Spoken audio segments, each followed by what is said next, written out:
ఆ రోజు black day ఇంకా మీ పార్టీ మారలేదే? ఢిల్లీ వేదికగా మరోసారి విభజన వ్యాఖ్యలు మంటలు రేపాయి.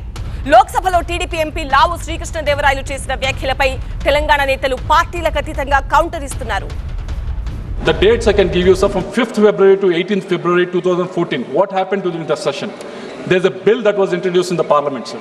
The bill was bifurcation of the state, which was rejected vehemently by state assembly, sir. And next what they do, sir, they suspend 18 MPs, including the MPs of the Congress. She suspended that so that this bill, unconstitutional bill, can be passed. That is what she has done at that time, sir. And on top of that, on 18th February 2014, the last session, and I call it the black day in the parliament, sir.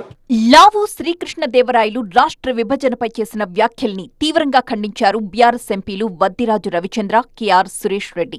Telangana ఆత్మ గౌరవంపై దెబ్బ కొట్టాలని చూస్తే ఊరుకునేది లేదన్నారు. లావు తన వ్యాఖ్యల్ని వెనక్కి తీసుకోవాలని demand చేశారు. ఫిబ్రవరి 14, 2014ని తెలంగాణ ఇచ్చే క్రమంలో జరిగినటువంటి ప్రక్రియను, ఆ రోజును ఒక డార్క్ డేగా, ఒక బ్లాక్ డేగా పేర్కొనడం, అంబేద్కర్ గారు రచించినటువంటి రాజ్యాంగాన్ని, దాని ఆర్టికల్ 3 ద్వారా వచ్చినటువంటి తెలంగాణ రాష్ట్రాన్ని, పార్లమెంట్ సాక్షిగా జరిగినటువంటి దీన్ని రాజ్యాంగాన్ని కూడా కించపరచడమే, అవమానించడంగా నేను భావిస్తూ ఈరోజు జరిగినటువంటి సంఘటనను నేను తీవ్రంగా ఖండిస్తున్నాను. బ్రహ్మాండంగా ఉద్యమంని చేసి తెలంగాణను సాధించుకుంటే ఈరోజు మీరు ఆ ఇచ్చే ప్రక్రియను, ఆ రోజు జరిగినటువంటి ప్రోగ్రామ్ని కూడా మీరు ఆ రోజు జరిగినటువంటి దాన్ని ఒక డార్క్ డేగా, ఒక బ్లాక్ డేగా మీరు వర్ణించడం, పేర్కొనడం, ఇది ఎంత మాత్రం సహించే చర్య కాదు. మా తెలంగాణ రాష్ట్ర ప్రజల ఆత్మగౌరవానికి సంబంధించిన అంశం ఇది.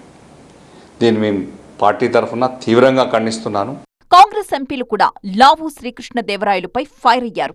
బీజేపీ మెప్పు కోసం తెలంగాణ ఏర్పాటుపై లావు విషం చిమ్మారంటూ మండిపడ్డారు MP Chamala Kiran. 14th February 2014 ఒక బ్లాక్ డే, డార్క్ డేగా వర్ణిస్తూ పార్లమెంట్లో ఆ రోజు స్పీకర్ మీరా కుమారి గారు తీసుకున్నటువంటి ప్రత్యేక రాష్ట్ర తెలంగాణ తప్పు నిర్ణయం అని, ఆ రోజు తలుపులు పెట్టి మరీ నిర్ణయం తీసుకుర్రని చెప్పి తెలిసి తెలియని మాటలు మాట్లాడుతున్నారు. రాజ్యాంగబద్ధంగానే తెలంగాణ రావడం జరిగింది. బీజేపీ నాయకులను ప్రసన్నం చేసుకోనికే నిన్న పార్లమెంట్ ఫ్లోర్ మీద మాట్లాడుతూ, లోక్సభలో ఫ్లోర్ మీద మాట్లాడుతూ ఆ రోజు జరిగిన ప్రక్రియనే తప్పు పట్టడాన్ని నేను ఖండిస్తున్నాను. శ్రీకృష్ణదేవరాయలకు తెలంగాణ ఉద్యమంపై అవగాహనే లేదు అన్నారు Congress MP Vamsi Krishna. Telangana formation day మీద ఏదైతే కామెంట్స్ చేసినారో బహుశా వాళ్ళకి అవగాహన లేదనుకుంటా. తెలంగాణ హక్కుల కోసం ఏదైతే పోరాటం జరిగిందో దాన్ని కించపరిచి మాట్లాడినారు కృష్ణలావు గారు. తన వ్యాఖ్యల పట్ల తెలంగాణ నేతల నుంచి కౌంటర్స్ పడడంతో వివరణిచ్చారు టీడీపీ ఎంపీ లావు శ్రీకృష్ణదేవరాయలు. తెలంగాణను కించపరిచే విధంగా తాను మాట్లాడలేదు అన్నారు. విభజన జరగటం మంచిదా చెడా అనేది ఎక్కడా ప్రస్తావించలేదు. జరిగిన విధానాన్ని మాత్రమే దానిపైన గురించి మాట్లాడాం.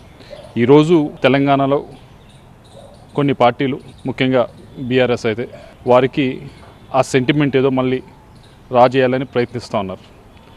ఒకటే చెప్తా ఉన్నాను, ఆంధ్రప్రదేశ్ ముఖ్యమంత్రి గారు నారా చంద్రబాబు నాయుడు గారు ఎక్కడికి వెళ్ళినా కూడా చెప్పేది ఒకటే, తెలంగాణ ప్రజలు బాగుండాలి, ఆంధ్ర ప్రజలు కూడా బాగుండాలి. కేవలం ప్రొసీజర్ గురించి మాట్లాడడం కానీ, విభజన జరిగింది, విభజన దాని గురించి ఎవరికి నష్టం జరిగింది, ఎవరికి లాభం జరిగింది, జరగకూడదు, ఇవన్నీ అయిపోయింది. గతగా అయిపోయిన తర్వాత మనం ఏదైతే ప్రజలందరూ బాగుండాలని చెప్పి మనం కోరుకుంటాం, దాన్ని ముందుకు వెళ్తాం. ఈ వివాదాన్ని ఇంతటితో వదిలేయాలి అంటున్నారు లావు శ్రీకృష్ణదేవరాయలు.